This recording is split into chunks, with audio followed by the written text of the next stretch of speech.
Captain Sarah Martinez stood at attention in the briefing room, her eyes fixed on the massive Apache helicopter poster covering the wall behind Colonel Harrison's desk.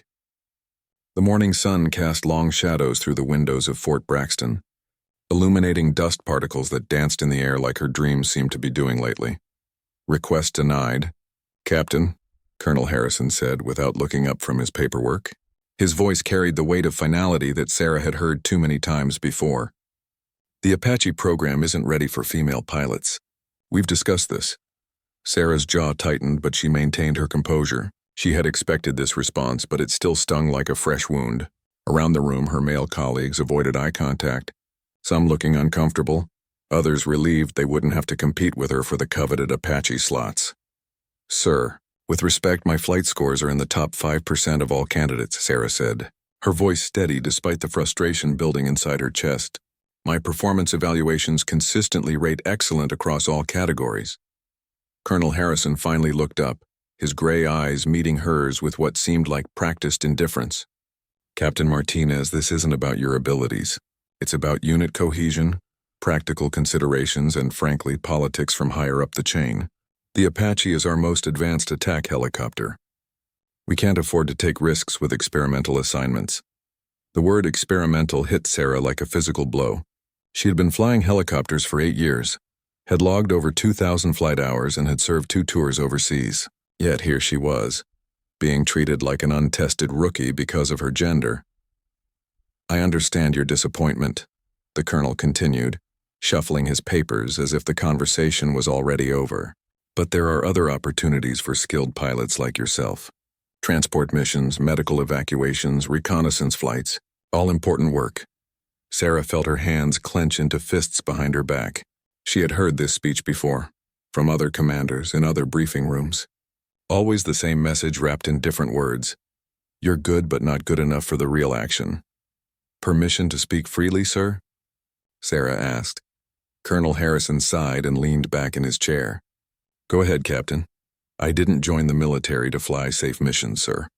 I joined to serve my country at the highest level possible. Every time I'm passed over for advanced assignments, it sends a message to every young woman considering a military career that there are limits to how far they can go, regardless of their skills or dedication." The room fell silent except for the distant sound of helicopters training outside. Sarah could hear her own heartbeat pounding in her ears as she waited for the colonel's response. "I appreciate your passion, Captain Martinez," Colonel Harrison said finally. "But passion doesn't change policy. This decision comes from people with more stars on their shoulders than either of us have. My hands are tied." As Sarah left the briefing room, she felt the familiar weight of disappointment settling on her shoulders. In the hallway, she passed framed photographs of distinguished pilots from the base's history. All men, always men. Lieutenant Jake Morrison caught up with her near the exit. They had trained together since flight school, and Jake had always been supportive of her ambitions even when others weren't. "That was rough in there," Jake said, falling into step beside her. "For what it's worth, I think you'd be an incredible Apache pilot." "Thanks, Jake. But thinking it and making it happen are 2 different things," Sarah replied, pushing open the door to step into the bright afternoon sunlight. "Don't give up," Jake said. "You know what they say about the military. Things change, usually when you least expect them to." Sarah looked out at the flight line where several Apache helicopters sat ready for training missions. Their sleek, predatory silhouettes seemed to mock her from across the tarmac. She had studied every technical manual, memorized every system, and could probably fly one better than half the men who had been selected for the program. That evening, Sarah sat in her small apartment off base, staring at a letter she had been writing to her younger sister Maria. Maria was a senior in high school, considering military service, and always asked Sarah about her experiences as a female pilot. "How do I tell her that the glass ceiling is still very real?" Sarah muttered to herself, crumpling up the letter and tossing it toward the wastebasket. She walked to her window and looked out at the base in the distance. Somewhere out there, her male colleagues were probably celebrating their acceptance into the Apache program, planning their futures as elite attack helicopter pilots. Meanwhile, she was left to wonder if her gender would always be a barrier to her ambitions. Sarah picked up her phone and scrolled through contacts until she found her mentor, retired Colonel Patricia Williams. Pat had been one of the first women to break significant barriers in military aviation, though she had never made it to attack helicopters either. The fight isn't over, Sarah, Pat had told her during their last conversation. Sometimes the door opens when you least expect it, and when it does, you better be ready to walk through it. As Sarah prepared for bed that night, she made a silent promise to herself. She would continue training, continue improving, and continue fighting for her chance to prove herself. Somewhere, somehow, an opportunity would present itself. She just had to be patient enough to wait for it and strong enough to seize it when it came. 3 months passed since Sarah's rejection from the Apache program, and she threw herself into her assigned duties with renewed determination.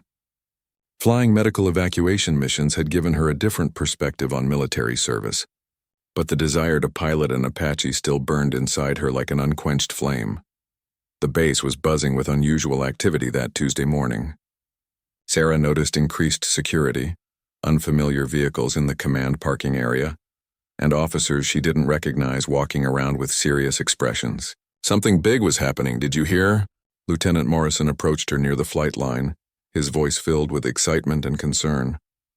"There's been an incident overseas. One of our Apache units got hit hard during a mission in Syria. They lost 3 birds and several pilots." Sarah felt her stomach drop. Despite her frustration with being excluded from the Apache program, she knew many of the pilots personally. They were colleagues, friends, people she had trained alongside.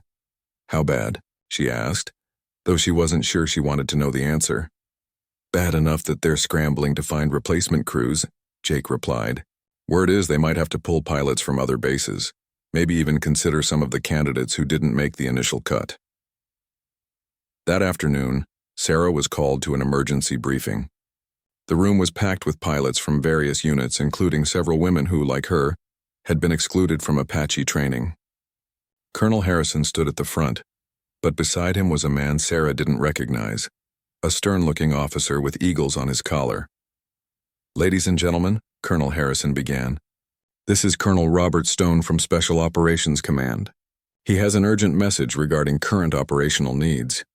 Colonel Stone stepped forward, his presence commanding immediate attention. He was older than Harrison, maybe 55, with graying hair and eyes that seemed to have seen too much combat. "We've suffered significant losses in our Apache squadron overseas," Stone said without preamble. "The situation has created an immediate need for qualified pilots who can be deployed rapidly. We're expanding our candidate pool to include all pilots who meet the basic technical requirements, regardless of previous program selections."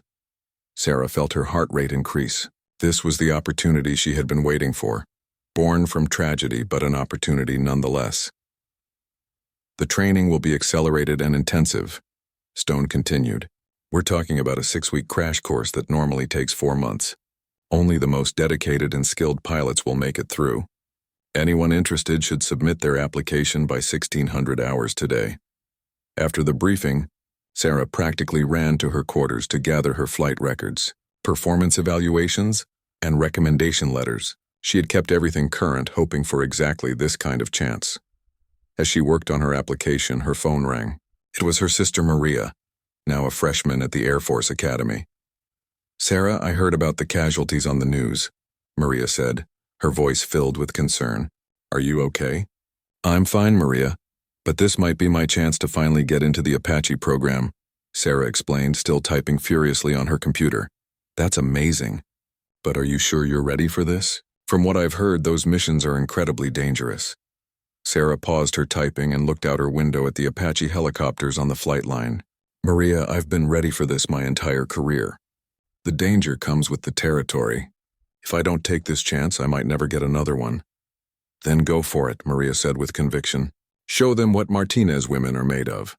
That evening, Sarah submitted her application along with nearly 30 other pilots. As she walked back from the administration building, she encountered Colonel Harrison in the parking lot. "Captain Martinez," he called out, "I saw your name on the application list." "Yes, sir." "I believe I'm qualified for this opportunity." Colonel Harrison studied her for a moment. "You understand this isn't going to be like the regular program, right? The washout rate for accelerated Apache training is typically 60% or higher, and if you do make it through, you'll be deployed immediately to a combat zone." "I understand, sir. I'm prepared for that challenge. I hope you are, Harrison said, his tone softer than usual. Because once you're in that cockpit downrange, nobody cares about politics or gender.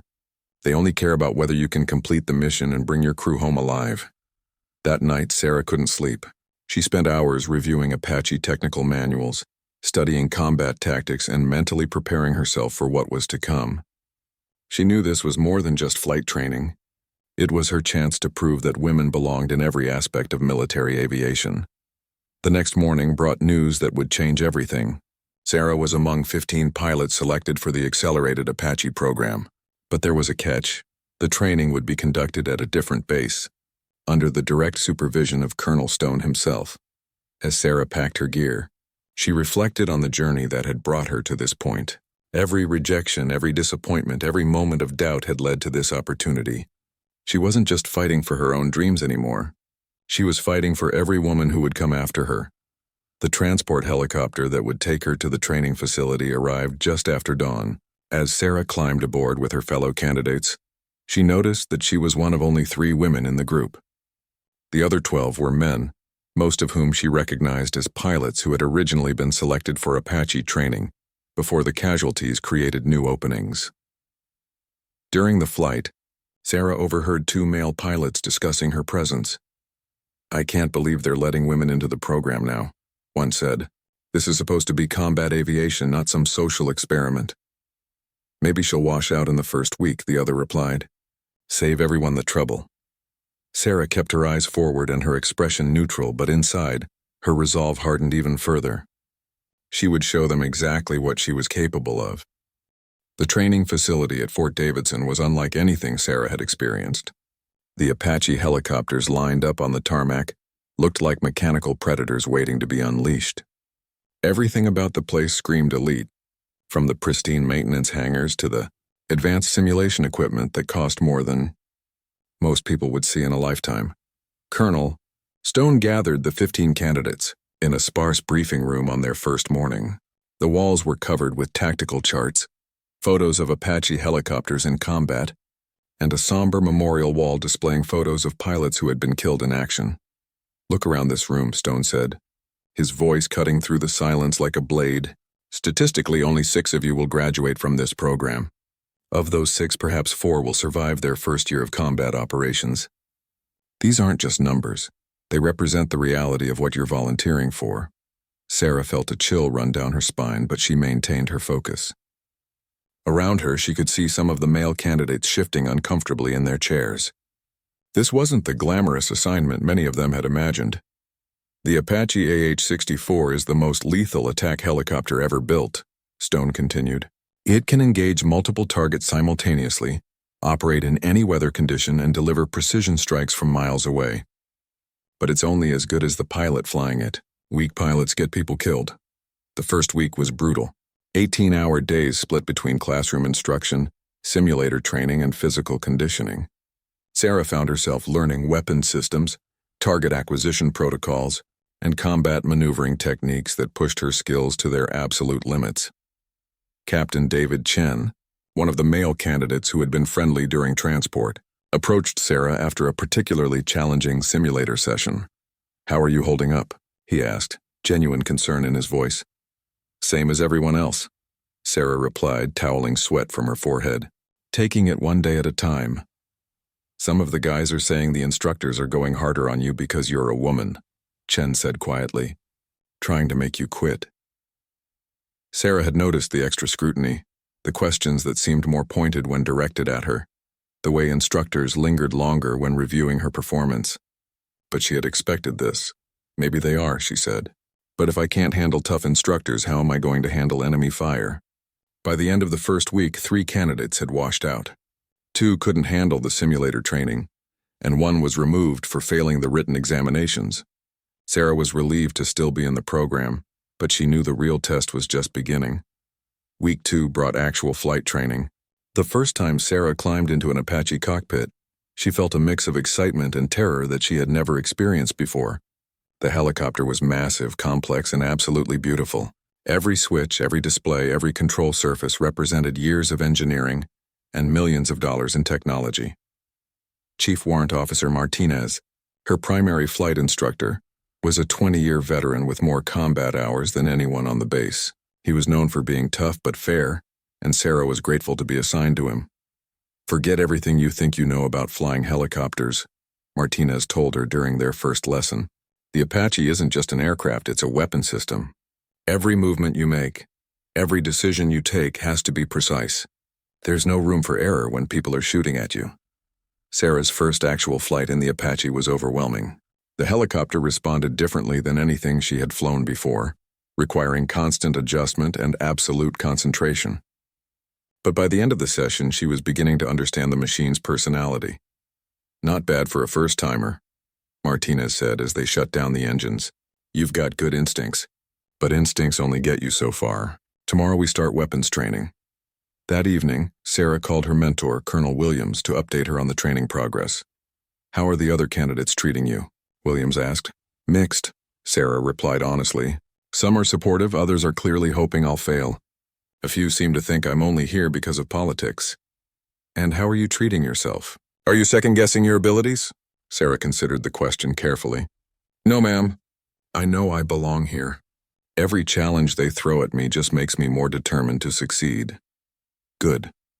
Remember, Sarah, you're not just representing yourself. Every woman who comes after you will either benefit from your success or suffer from your failure." "No pressure, though," Williams said with a laugh. During week 3, Sarah faced her biggest challenge yet. The candidates were required to complete a complex navigation and target engagement exercise in the simulator. Multiple ground targets, air threats, and mechanical failures were programmed into the scenario.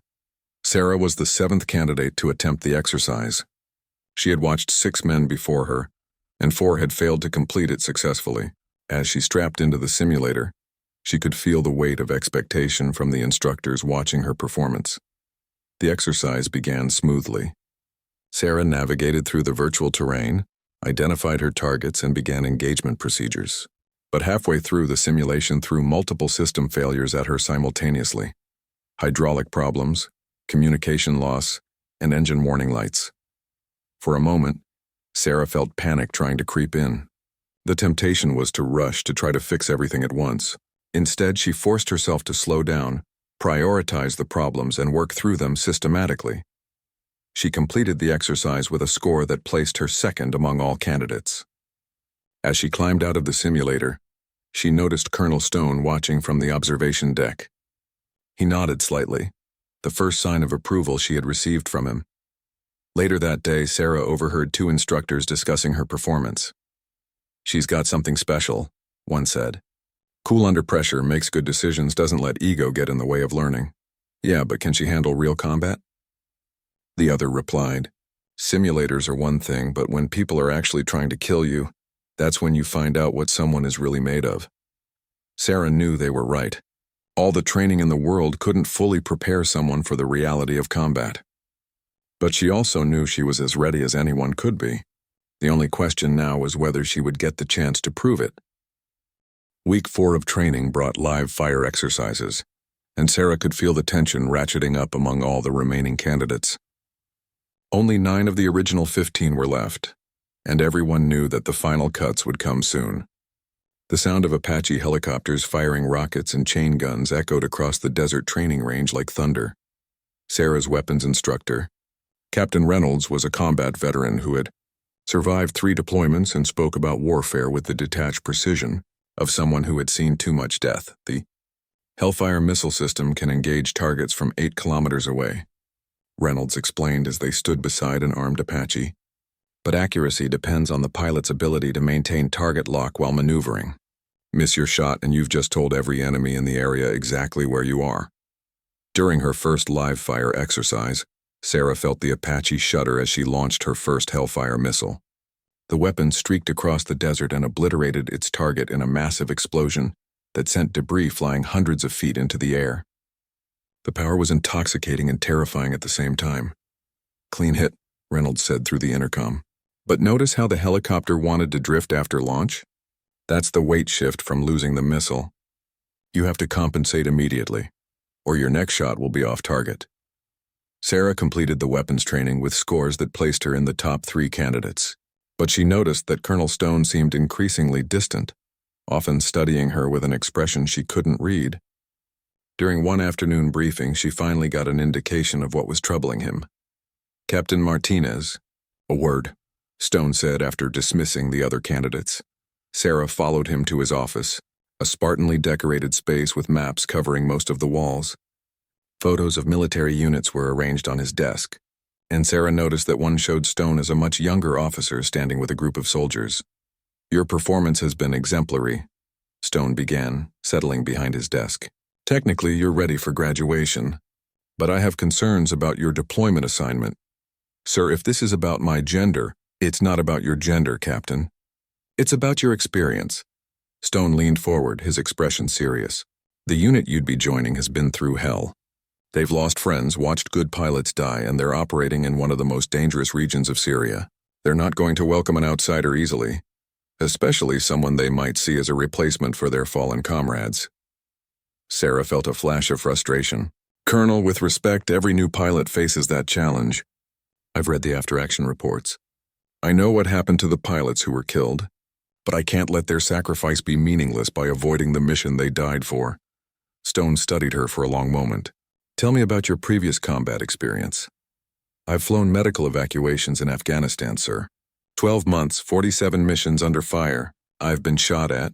I've extracted wounded soldiers from hot landing zones, and I've never failed to complete a mission." "Medical evacuation is different from attack aviation, Captain. When you're flying an Apache, you're not rescuing people. You're hunting them. Can you handle that psychological shift?" Sarah had thought about this question many times during training. "Sir, if American soldiers are in danger, I can handle whatever it takes to protect them. The enemy made their choice when they decided to fight against us." Stone nodded slowly. "There's something else you should know about the unit you're joining. They're commanded by Lieutenant Colonel James Burke. He's a good officer, but he's old school. He specifically requested that no replacement pilots be assigned to his unit. He wants to rebuild with his existing personnel. Then why are you sending new pilots anyway?" "Because his unit is at 30% strength and we need them operational immediately. Burke doesn't have a choice in the matter, but that doesn't mean he's going to be happy about it." That evening, Sarah called her sister Maria at the academy. The conversation started normally, but Sarah could hear something different in Maria's voice. "I've been following your training through some contacts here," Maria said. "Everyone's talking about the first woman to potentially graduate from accelerated Apache training. You're kind of famous." "Great, that's exactly what I need, more pressure," Sarah replied. "Actually, Sarah, I wanted to tell you something. Remember when I was considering whether to pursue pilot training? I was scared because I kept hearing about how hard it would be for women, how we'd always have to work twice as hard for half the recognition. And now? Now I'm definitely going for it. Because if my big sister can fly Apaches, I can fly anything." Sarah felt a weight she hadn't realized she was carrying. The responsibility of representing all women in military aviation was enormous, but knowing that her success could inspire others made it feel worthwhile. The final week of training included night operations, advanced tactical scenarios, and emergency procedures that tested every skill the candidates had learned. Sarah found herself partnered with Captain Chen for a complex mission simulation that required precise coordination between multiple Apache helicopters. "We've got simulated ground forces in contact with enemy armor," the mission briefer explained. "Your job is to provide close air support while avoiding civilian casualties and friendly fire incidents. The scenario includes surface-to-air missile threats, so maintain situational awareness." The mission went perfectly for the first 20 minutes. Sarah and Chen worked together to eliminate several enemy positions while staying in constant communication with ground forces. But then the simulation threw them a curveball, a mechanical failure in Chen's helicopter that forced him to make an emergency landing in hostile territory. "Apache 2 is down," Chen radioed. "I'm alive, but my bird is disabled. Enemy forces are moving toward my position." Sarah had to make a split-second decision. Standard procedure called for her to maintain altitude and provide cover while waiting for rescue forces. But rescue was 15 minutes away, and Chen would be captured or killed long before then. Instead, Sarah brought her Apache down to treetop level and began systematically destroying enemy vehicles advancing on Chen's position. She was operating dangerously close to the ground, making herself vulnerable to small arms fire, but it was the only way to protect her wingman. "Martinez, what are you doing?" The mission controller radioed. Pull back to safe altitude immediately. Negative control. I'm not leaving my wingman to die. For 10 minutes, Sarah held off an entire simulated enemy platoon, while Chen worked to repair his helicopter. When rescue forces finally arrived, both pilots were safe and the mission was complete. After the simulation ended, Colonel Stone approached Sarah with an expression she had never seen before. Something that might have been pride. "That was either the bravest or most foolish flying I've ever seen," he said. "Why did you risk everything for one pilot?" "Because that's what we do, sir. We don't leave anyone behind," Stone nodded slowly. "Captain Martinez, you graduate tomorrow. But before you deploy, there's someone I want you to meet." Graduation day arrived with the crisp efficiency that marked everything at Fort Davidson. Sarah stood with the 5 other surviving candidates as Colonel Stone prepared to present their Apache pilot wings. Of the original 15, only 6 had made it through the accelerated program, a higher success rate than anyone had expected. As Stone pinned the wings to Sarah's uniform, he leaned close and spoke quietly. "Remember what I said about meeting someone? He's waiting for you in conference room B after this ceremony." The graduation celebration was brief. The pilots would deploy within 72 hours and there was still equipment to process, medical checks to complete, and final briefings to attend. Sarah felt a mixture of pride and apprehension as she walked through the base wearing her new Apache wings. Conference room B was a small, windowless space typically used for classified briefings. When Sarah knocked and entered, she found a man in his mid-40s wearing lieutenant colonel's insignia. He was studying a map of Syria spread across the conference table, and when he looked up, Sarah immediately noticed the intensity in his dark eyes. "Captain Martinez," the man said, standing and extending his hand. "I'm Lieutenant Colonel James Burke. I believe you'll be joining my unit." Sarah recognized the name immediately. Burke was the commander of the Apache squadron she would be joining, the unit that had suffered the casualties that created her opportunity. She had read his service record during her research, multiple combat tours, numerous decorations, and a reputation as one of the most effective attack helicopter commanders in the military. "It's an honor to meet you." "Sir," Sarah replied, shaking his hand. His grip was firm, his expression unreadable. "Sit down, Captain. We need to talk." Burke's tone was neither friendly nor hostile, just businesslike. "I want to be clear about something from the start. I didn't request replacement pilots. I wanted to rebuild my unit with my existing personnel.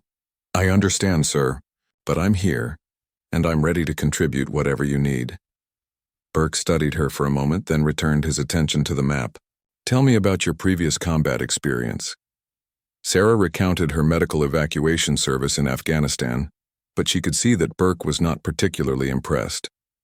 Rescue missions, however dangerous, were different from the aggressive combat operations his unit conducted. "Medical evac is important work," Burke said when she finished, "but it doesn't prepare you for what we do. We hunt enemy forces, destroy their equipment, and eliminate threats to American ground troops. It's a different mindset entirely." "Sir, I understand the difference. During training, I've proven that I can handle weapon systems, target acquisition, and close air support. I'm ready for this mission." Burke leaned back in his chair, his expression shifting slightly. "Captain, let me tell you about the pilots you're replacing. Captain Rodriguez was one of the best helicopter pilots I've ever worked with. He could put a Hellfire missile through a window from 5 miles away. First Lieutenant Thompson was 24 years old, engaged to be married, and had never failed to complete a mission. Chief Warrant Officer Davis had been flying Apaches for 12 years and could fix anything that broke on these birds." Sarah felt the weight of Burke's words. These weren't just statistics or names on a casualty report. They were Burke's friends, his trusted teammates, people he had depended on in life or death situations. They died because their helicopter took a direct hit from a surface-to-air missile, Burke continued. They were providing cover for a special operations extraction when enemy forces ambushed them. All 3 were killed instantly. "Sir, I'm sorry for your losses, but I can't replace those men. I can only be the best pilot I know how to be." For the first time since the conversation began, Burke's expression softened slightly. "Colonel Stone speaks highly of your training performance. He says you have good instincts and stay calm under pressure." "I do my best, sir." Burke stood and walked to a wall covered with unit patches and photographs. One photo showed him with a group of Apache pilots, including 3 men who Sarah realized must be the pilots who had been killed. "There's something else you should know," Burke said, still looking at the photographs. My unit has been operating in the same region for 8 months. We know the terrain, the enemy tactics, and the local population. But we've also been pushed to our limits. Some of my pilots are dealing with combat stress. Others are questioning whether the mission is worth the cost. What are you telling me, sir? Burke turned back to face her. I'm telling you that you're walking into a unit that's been through hell. They're going to test you, question your abilities, and probably resent you for being alive when their friends are dead. It's not fair, but it's human nature. Sarah felt a chill of understanding. This wasn't just about proving herself as a pilot. It was about earning acceptance from people who were grieving and exhausted. How do I handle that situation, sir? By being so good at your job that they can't ignore your contributions, Burke replied. By showing them that you're worthy of wearing the same unit patch they wear. And by never ever giving them reason to think you're not committed to the mission. Burke returned to the map and pointed to a region marked with red symbols. This is where we operate. The enemy has sophisticated air defense systems, including Russian-made missiles that can track and engage helicopters from significant distances. They've learned our tactics and adapted their responses accordingly. Sarah studied the map, noting the complex terrain and the proximity of civilian areas to military targets. What's our primary mission, sir? Close air support for Special Operations Forces, interdiction of enemy supply lines, and elimination of high-value targets. The work is dangerous, the hours are long, and the margin for error is essentially zero. Burke rolled up the map and fixed Sarah with a direct stare. Captain Martinez, I'm going to ask you one final question, and I want you to think carefully before answering. Are you absolutely certain you're ready for this? Because if you have any doubts, any hesitation, now is the time to speak up. Once we deploy, there's no turning back. Sarah met his gaze without flinching. Sir, I've wanted to fly Apache since the day I joined the military. I've trained for this opportunity, prepared for this mission, and I'm ready to serve alongside your unit. I won't let you down. Burke nodded slowly. We'll see, Captain. We deploy in 48 hours. Use that time to get your affairs in order and prepare mentally for what's coming, because once we're downrange, everything changes. As Sarah left the conference room, she realized that graduation had been only the beginning. The real test was still ahead of her, in the skies over Syria, where she would finally get the chance to prove that she belonged among the elite Apache pilots, or die trying. Sarah's first week at Forward Operating Base Viper in Syria was a mixture of culture shock and intense preparation. The base was a sprawling collection of concrete barriers, prefabricated buildings, and armored vehicles surrounded by endless desert. The Apache helicopters sat in reinforced hangars, looking like mechanical predators waiting to be unleashed. Lieutenant Colonel Burke had been right about the unit's reception. Sarah's new squadron mates were polite but distant, clearly skeptical about the woman who had come to replace their fallen comrades. Captain Williams, the unit's most senior pilot, made his feelings clear during their first briefing. We've been operating as a tight unit for 8 months, Williams said, not bothering to hide his resentment. Everyone knows everyone else's flying style, their strengths, their weaknesses. Now we have to start over with someone new. Sarah understood their frustration, but she also knew that earning their respect would require more than words. She would have to prove herself in combat, under conditions where mistakes meant death. Her first mission came sooner than expected. Intelligence had identified a convoy of enemy vehicles moving supplies to insurgent forces operating near a Syrian town. The convoy was heavily defended and moving through terrain that would make attack runs challenging. Martinez, you'll fly as my wingman, Burke announced during the mission briefing. Stay tight on my formation, follow my lead, and don't take any shots unless I authorize them. This isn't training anymore. As Sarah pre-flighted her Apache in the pre-dawn darkness, she felt the familiar mixture of excitement and terror that preceded combat missions. The helicopter had been armed with Hellfire missiles, rocket pods, and a full load of ammunition for the 30mm chain gun. Everything about the aircraft screamed lethal purpose. Apache lead. This is Apache 2. Ready for departure. Sarah radioed as she brought her helicopter to hover beside Burke's aircraft. Copy. Apache 2. Follow me out. The flight to the target area took 40 minutes over hostile territory. Sarah maintained tight formation with Burke while scanning constantly for threats. Below them, the Syrian landscape stretched endlessly. Brown desert broken by rocky outcroppings and the occasional cluster of buildings. Apache 2, we're approaching the target area. Burke's voice crackled through her headset. Intel shows the convoy stopped in a wadi about 2 clicks ahead. Expect heavy resistance.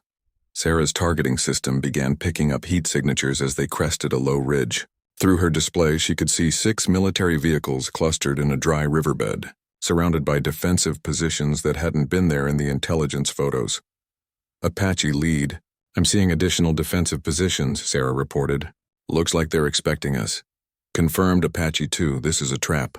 But those supplies can't be allowed to reach their destination. We're going in! Burke's Apache suddenly pitched forward into an attack dive and Sarah followed without hesitation. The ground rushed up toward them as both helicopters dove toward their targets. Sarah felt her stomach drop as G-forces pressed her into her seat.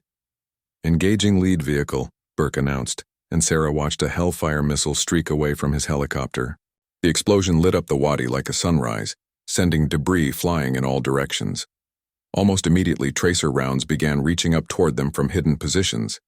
Sarah realized the enemy had prepared multiple anti-aircraft positions specifically to ambush attacking helicopters. Apache 2, take the supply truck on the left, Burke ordered. And watch for missiles, I'm seeing launcher signatures. Sarah acquired her target and fired her first Hellfire missile in combat. The weapon flew true, striking the supply truck and creating a massive secondary explosion that suggested the vehicle had been carrying ammunition or fuel. Good hit, Apache 2, Burke radioed. Now let's get out of here before... His transmission was cut off by a proximity alarm screaming in Sarah's headset.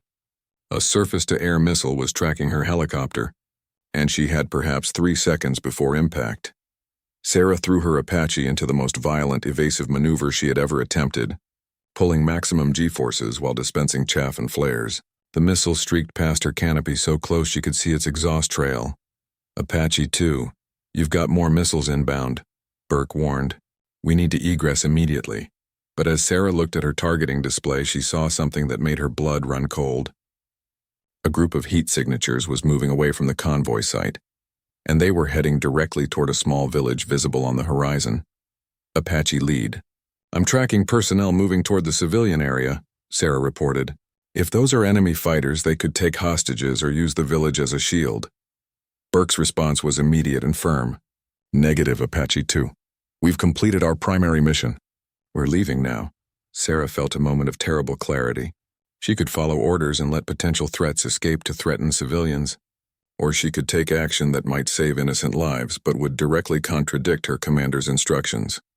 Apache lead. Request permission to engage fleeing personnel. Denied. Apache 2. We're taking too much fire and we're low on fuel. Follow me out. Sarah watched the heat signatures getting closer to the village and made her decision. She broke formation and dove toward the fleeing enemy fighters, knowing she was risking everything on her judgment. Apache 2. Return to formation immediately, Burke ordered, his voice sharp with anger. Sarah didn't respond. She was focused entirely on the target acquisition display as she lined up her 30mm chain gun on the moving personnel. At the last second, she saw one of the figures raising what looked like a rocket-propelled grenade launcher toward the village. She pulled the trigger, and the chain gun sent a stream of high-explosive rounds into the enemy position. The threats were eliminated before they could reach the civilians. Apache 2, what the hell do you think you're doing? Burke's voice filled her headset as she pulled up from her attack run. Eliminating threats to civilian personnel. Sir, Sarah replied, her voice steady despite her racing heartbeat. The flight back to base was conducted in tense silence. Sarah knew she had disobeyed a direct order from her commander, and the consequences could be severe. But she also knew she had made the right decision. After landing and shutting down her helicopter, Sarah was immediately summoned to Burke's office. She expected anger, possibly formal disciplinary action, maybe even removal from the unit. Instead, Burke was sitting at his desk with a strange expression on his face. Captain Martinez. Sit down, he said quietly. Sarah took a chair, preparing for the worst. That was either the most insubordinate or most courageous thing I've seen in 20 years of military service, Burke began. You directly disobeyed my order to withdraw. Yes, sir. I did. And your reason? Sir, I identified immediate threats to civilian personnel. I made a tactical decision based on the situation as I assessed it. Burke leaned back in his chair, studying her carefully. After we landed, I received a report from our intelligence contacts in that village. 3 rocket-propelled grenades were found near the position you engaged. The villagers confirmed that armed men had been approaching their homes when your attack stopped them. Sarah felt relief wash over her, but she kept her expression neutral. You saved civilian lives today, Captain. But you also took a significant risk by breaking formation and disobeying orders. In this unit, we depend on discipline and following procedures. I understand, sir. Burke was quiet for a long moment, then opened a desk drawer and pulled out a small object. It was a unit patch, the same one worn by all the pilots in the squadron. Captain Martinez, there's something I haven't told you about my previous unit assignments, Burke said, his voice taking on a different tone. Before I commanded this Apache squadron, I served with a special operations unit in Afghanistan, a unit that specialized in high-risk missions behind enemy lines. Sarah felt her breath catch. She recognized the description immediately. Sir, are you talking about the 75th Ranger Regiment? Burke nodded slowly. I was a liaison officer with the Rangers for 2 years. During that time, I worked with some of the most dedicated and courageous soldiers I've ever known. One of them was a young medic who repeatedly risked her life to save wounded Rangers during firefights. Sarah's heart began racing as she realized where this conversation was heading. That medic's name was Sergeant Sarah Martinez, Burke continued. She was awarded the Silver Star for repeatedly exposing herself to enemy fire to reach wounded soldiers. According to the citation, she saved the lives of at least 6 Rangers during a single engagement. The room was completely silent as the implications sank in. Burke had known exactly who Sarah was from the moment she arrived at his unit. Sir, why didn't you say anything before? Burke handed her the unit patch. Because I needed to know if you were the same person who ran into enemy fire to save my Rangers, or if you were just someone who happened to share her name and service record. Today, when you broke formation to protect those civilians, you answered that question. Sarah took the patch, feeling its weight in her hands. Welcome to the unit, Captain Martinez, Burke said, standing and extending his hand. I think you're going to fit in just fine. As Sarah walked back to her quarters that evening, she realized that her journey to become an Apache pilot had come full circle. She had been denied the opportunity initially, fought through accelerated training, and finally proven herself in combat. But more than that, she had discovered that sometimes the most important battles are fought not for recognition or advancement, but for the simple principle of doing what's right. The next morning, Sarah found her flight suit hanging in her locker with the unit patch already sewn on. Her squadron mates, who had been distant and skeptical just days before, greeted her with nods of respect and genuine smiles. She had finally earned her place among the elite Apache pilots, not because policies had changed or because she was a woman breaking barriers, but because she had proven herself capable of making the hard decisions that define true warriors.